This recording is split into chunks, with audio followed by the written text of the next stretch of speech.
which had never happened in South Africa before. Thabo Mbeki. His strongest area, Thabo, was in foreign policy. Some of you who follow South African news will remember that the AOU, the African Organization of Unity, was converted to African Unity, a new organization. And the reason for this was that the OAU had been established to deal with the post-colonial apartheid that a lot of African countries after independence found themselves having to deal with post-colonial Europe, their colonizers, and they really didn't know how to handle it. So in order to manage that, they decided to form this organization. But after 1991, it was decided that the OAU should retire, that its purpose had been served, and that we now required to unite the Africans for the new African continent. And Thabo was one of the leading leaders in that conversion of OAU to AU. What was the purpose of AU, the African Unity? Some of you might have heard about the African Renaissance. This was African renewal. And one of the main features of the African Renaissance has been NEPAD. And this is an acronym, NEPAD. And NEPAD stands for the new partnership and with the West. I don't think I'm saying that properly. But if you ask me, I'll think it over, I'll give it to you. But it's a new partnership, whereas before, the Western world, the Europeans, used to tell us what to do. They would give us aid and any program they bring to us, and it had terms attached to it. They controlled our development with their monies. But now Africans were saying, no more. We are going to be partners with you. We are responsible for our own development, and we are going to tell you what we want and how it will be done. So that is what NEPAD is about. Gloria, my friend over there, if you see me turning my head like this, I'm asking for help because she is very active in the African Renaissance and NEPAD. She's been organizing groups of people to go to South Africa yearly to have communication, debates, and discussions with the NEPAD people in government. Mbeki also, you may have heard lately that Mali was in trouble. The terrorists, until the French intervened to help. Now, Thabo, long before Mali got into trouble, he realized that there's a place called Timbuktu, which had a lot of records on the history of Africa. And he donated, I think it was $500 million. The citizens of South Africa were complaining, we need that money. How can you give it to Mali? To build a library, to preserve all those documents. But our history is very important. And that's how Thabo was thinking, the intellectual Thabo. And he also, under his administration, we really got involved with, that is South Africa, with all the conflicts that keep on coming up to set Africa back. With war, you cannot prosper. So whenever there was conflict, Thabo would intervene, would help, would get himself invited by the group to come and look for a political solution to the dispute instead of going into war.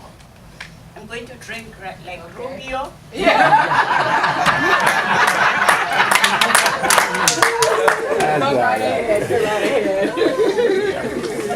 So he was very involved in negotiations, for instance, in the Congo where there was real trouble, in Ivory Coast, in a lot of other countries. I can't name all of them. The only place that, and we did settle those disputes, conflicts, the only place we haven't succeeded to get a resolution is Zimbabwe, unfortunately. And they are directly our neighbors. Also, South Africa created an army, and usually against military budgets and big military establishment. But this military hardware of South Africa has been able to go into Africa and intervene militarily whenever there were terrorists to take over any country in Africa. You know, I just said the French came in. Now, when South Africa and Nigeria, when they don't move militarily, then we get the Europeans coming in to defend the people. And so those are some of the good things that Thabo did. Let me move quickly to, there's a lot more about Thabo. Oh, I can't forget that the negative for him about, in addition to being cool, cold towards people, the other thing he did that is a negative was to, with the outbreak of HIV and AIDS, he was in denial about the cause of the disease. He denied that there was a virus causing this disease. As an intellectual, he wanted proof that a virus exists. And of course, no one could give him that proof. In the meantime, people were dying because no treatment regime was put in place. But I'm happy to say that under the next president, and that is Zuma, that has been corrected, because now South Africa is cited as a country that knows how to control HIV and AIDS. The numbers have really come down. We still have a problem with tuberculosis and neonatal deaths, mothers and children at birth or before birth dying, and problems of crime. There's this Pistorius who has just put us on the map, the Blade Runner, put us on the map. But I'm so divided on this one. The lady that he killed was a good human being, from what I hear. But Pretorius also has a good heart. I don't know what, we don't know the truth yet. Pretorius is the kind of, although he was winning, getting gold medals, he never forgot the other people who were not winning. A lot of people say, I was helped by Pistorius in my disability to be somebody. Even black people in South Africa speak very highly of him. So it's a very, very painful situation all round, I should say. Right, to come to Zuma. From Thabo to Zuma, a big contrast. Zuma is a people's darling. He's very friendly, he's very likable, but he's not a good administrator. He tries to surround himself with people who are knowledgeable, but you've got to, the leadership comes from the president, really, like you have over. He's well-educated. Oh, let me say this about Zuma. He really is a product of apartheid. He never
Zuma, we still have crime. The statistics that are given by government has come down a little bit, but people don't believe the statistics. They believe what they experience every day. He is corruption. Corruption is a big issue under Zuma, where he himself has been involved, implicated in corruption. When he got into office, he was lucky not to be prosecuted for corruption. But he was elected anyway to become president. But lately, he has developed his homestead. You know, in the country, the African way, you have many parts in the same homestead. And so your son will occupy different homes within the homestead. So he has developed a mansion, a little town of a homestead. And government, the opposition, they are questioning where he got that money from. Because it can't be from the salary. So that he received. So, but that's a common weakness with our elected officials. I'm just talking about my own corruption. And now a lot of good though, having painted this picture about South Africa, even with Zuma with 6 wives, you know, his polygamy. Having painted 6 wives. Oh, 6 wives. He manages them well.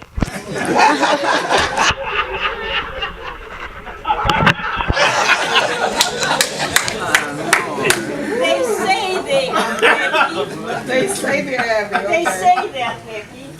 So we have to take them at their word.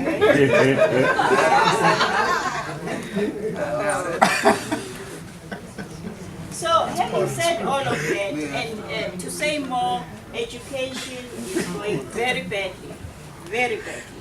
It's been difficult to reorganize education from where, under apartheid, there were 13 different departments of education.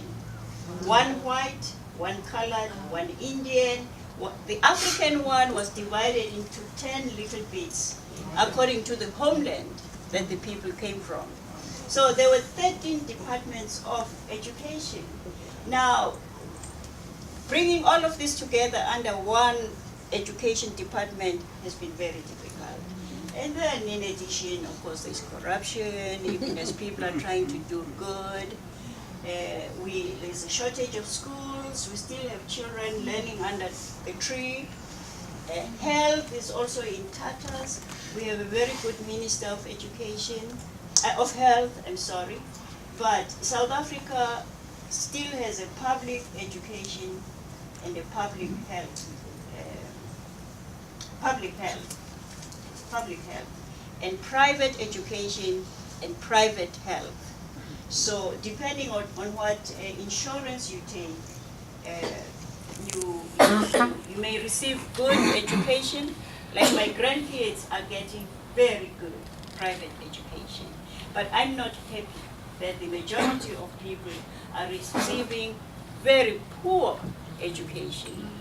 The Minister of Education, because of the problems that she's been facing, has lowered the pass standard to 33%.